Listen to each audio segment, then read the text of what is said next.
नमस्कार दोस्तों, स्वागत है आप सभी का एसआर क्लासेस के यूट्यूब चैनल पर। दोस्तों, आज हम लाभ हानि के दो प्रकार के प्रश्नों पर चर्चा करेंगे जो कि बहुत ही ज़्यादा इम्पोर्टेंट है और लगभग सभी एग्जाम्स में पूछे जाते हैं। तो आइए शुरू करते हैं। नंबर एक है हमारा, यदि वस्तुओं के क्रय मूल्य समान हो, और नंबर दो है हमारा, यदि वस्तुओं के विक्रय मूल्य समान हो तब क्या होता है। इस कंडीशन में कितना लाभ अथवा हानि होगी, लाभ अथवा हानि होगी। और नंबर दो पे जब विक्रय मूल्य हमारा समान होगा तब कितना लाभ अथवा हानि होगी। ठीक है, तो सबसे पहले इसके बेसिक्स पर आते हैं। इसके बेसिक को जानते हैं। देखो, यहाँ पर हमारा क्रय मूल्य समान है, यानी कि दो वस्तुओं को समान क्रय मूल्य पर खरीदा गया है। तो मान लेते हैं हम कि दो वस्तुएं हैं और प्रत्येक वस्तु 500-500 रुपए पर खरीदी गई है। ठीक है, प्रत्येक वस्तु 500-500 रुपए पर खरीदी गई है। अब सवाल में दिया गया है कि एक वस्तु को 20% लाभ पर बेचा जाता है और दूसरी वस्तु को 20% हानि पर बेचा जाता है। ठीक है, सेम कंडीशन इसमें है।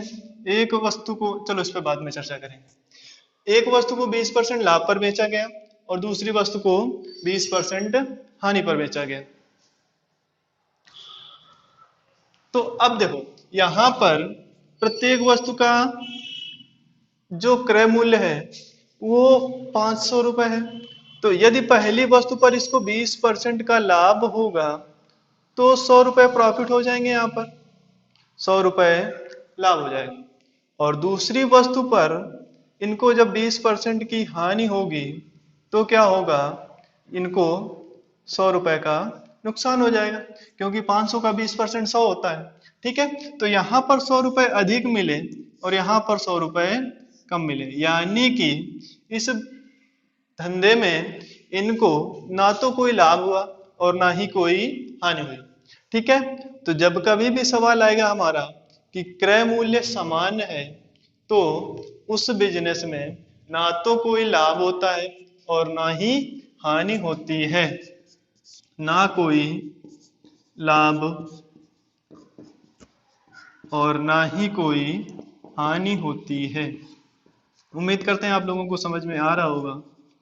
ठीक है, तो देखो, इस प्रकार का बिजनेस जब क्रय मूल्य समान होता है तो लाभ और हानि यहां पर हमको कितना भी दिया जाए, लाभ और हानि कितना भी दिया जाए, दोनों ही कंडीशन में व्यक्ति को ना तो कोई लाभ होगा और ना ही कोई हानि होगी। आते हैं सेकंड टाइप पे। देखो, इसमें दिया गया है कि यदि वस्तुओं के विक्रय मूल्य समान, मान लेते हैं कोई एक व्यक्ति है, एक वस्तु को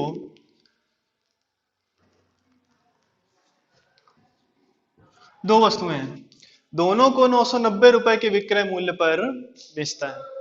दोनों को 990 रुपए के विक्रय मूल्य पर बेचता है।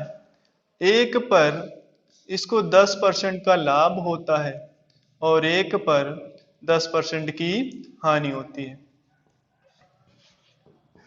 एक वस्तु पर 10% का लाभ हुआ और दूसरी वस्तु पर 10% की हानि हुई।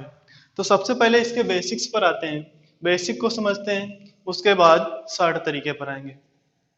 तो देखो, जिस वस्तु पर, यहां पर दो वस्तुएं हैं ए और बी, जिस वस्तु पर इनको 10% का लाभ हुआ है उसका मूल्य 110 के बराबर होगा। उसका मूल्य 110 के बराबर होगा, यानी इस वस्तु का क्रय मूल्य कितना आ जाएगा हमारा, 900 रुपए।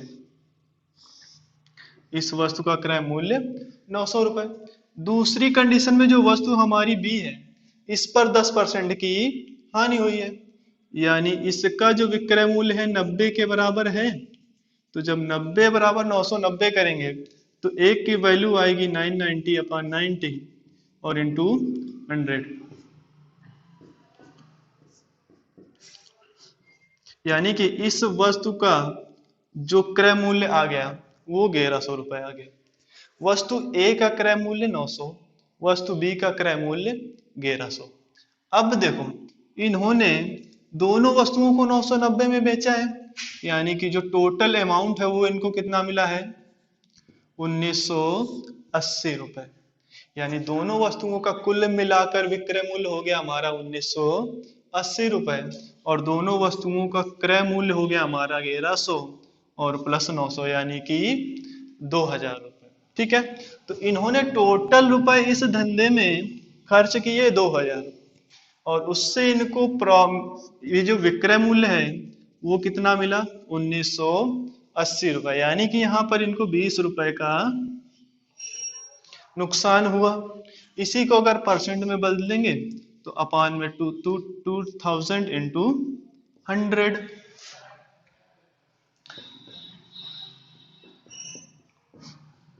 एक आ गया। ठीक है, यानी कि यहां पर इनको 1% का नुकसान हुआ। ठीक है, इतनी बात आई समझ में। टोटल दो वस्तुएं थी हमारे पास, दोनों वस्तुओं का विक्रय मूल्य ₹990 था। हमने मान लिया कि एक वस्तु ए है और दूसरी वस्तु बी है। एक वस्तु पर इनको 10% का लाभ हुआ है, तो वो 110 के बराबर होगा। 110 बराबर 990 करेंगे तो एक की वैल्यू 11 9 99 होता है, 9 आएगा, और 100 की वैल्यू निकालेंगे तो 900 आएगा। दूसरी वस्तु है, इसमें 10% की हानि हुई है, तो इसका जो हमारा क्रय मूल्य होगा 90 के बराबर होगा। विक्रय मूल्य 90 के बराबर होगा। 90 बराबर 990, एक का मान निकालेंगे तो 11 आएगा, और 100 का मान निकालेंगे तो 1100 आएगा। अब देखो दो वस्तुएं थी, तो 990 में प्रत्येक का विक्रय मूल्य था, तो दोनों का विक्रय मूल्य ₹1980, जबकि क्रय मूल्य हमारा 1100 और प्लस 900 यानी कि 2000। ₹20 का नुकसान हुआ, उसको परसेंट में बदलेंगे तो 1% आ गया। यानी कि इस ये जो बिजनेस है हमारा, इस बिजनेस में 1% की हानि हो गई श्रीमान जी को। ठीक है, ये तो था हमारा बेसिक तरीका। ठीक है, तो अब आते हैं कि हमको ये बेसिक तरीका नहीं करना है, ये सिर्फ समझने के लिए था। ठीक है, इसको करना कैसे है वो देखते हैं, क्योंकि एग्जाम में इतना टाइम नहीं होता हमारे पास कि ये सब करें। तो उसके लिए एक सीधा सा फार्मूला है, 1% का स्क्वायर और अपान में 100। ठीक है, प्रतिशत का स्क्वायर और बटे में 100। अब सवाल में जितना भी प्रतिशत दिया गया है, 10% का लाभ 10% की हानि, 20% का लाभ 20% की हानि, जो भी दिया गया है उसको हमको यहाँ पर रखना है और 100 से भाग दे देना है। तो 10% दिया गया था, तो 10 का स्क्वायर और अपान में 100, तो 10 का स्क्वायर 100 अपान 100 यानी कि 1%। और 1% याद रखना, हमेशा इस प्रकार के बिजनेस में हानि होती है। जब वस्तुओं का विक्रय मूल्य समान होता है तो इस बिजनेस में हमेशा ही हानि होती है। अगर मान लो कि 20% का प्रॉफिट दे दें और 20% की हानि दे दें, तब क्या करेंगे?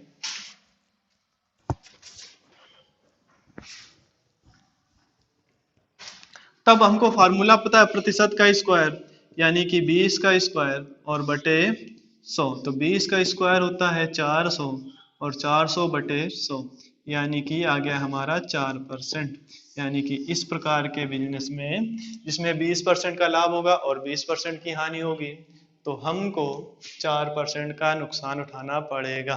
ठीक है, तो उम्मीद करते हैं आप लोगों को समझ में आया होगा। अगर अच्छा लगता है तो लाइक शेयर और सब्सक्राइब जरूर करें।